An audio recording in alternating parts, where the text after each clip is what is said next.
যদি কোনো প্রশ্ন করেন মায়ের ঋণ কীভাবে শোধ করবেন, আসলে মায়ের ঋণ কখনোই শোধ করা যায় না। মা পৃথিবীতে এমন একটা ধাতু দিয়ে গড়া, তার ঋণ কখনোই শোধ করা যায় না। যদি হাঁড়িতে ভাত না থাকেও সে বলবে ভাত আছে, আমি খেয়ে নিব।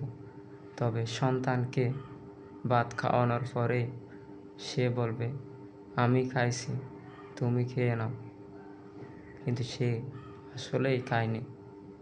মা এমন একজন মানুষ, তার কখনোই তুলনা হয় না, তার সাথে কারো তুলনা করা যায় না।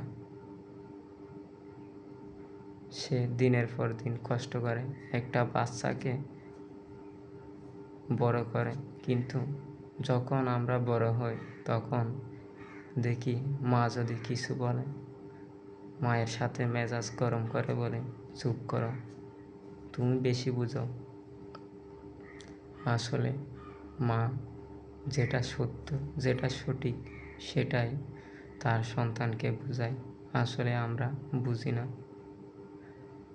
যখন একটা মানুষ হারিয়ে যায়, মানুষটার শূন্যতা যে কতটুকু, তখন সে বুঝতে পারে যে সেই শূন্যতা কখনোই পূরণ করা যায় না। যদি মানুষটা হারিয়ে না যায়, তখন সে যদি থাকে, সে যদি কিছুই না করে, তখন সে আছে, এটাই একটা বড় সাহস। পৃথিবীতে মা এমন একটা সাহস, যার কোনো তুলনা করা যায় না।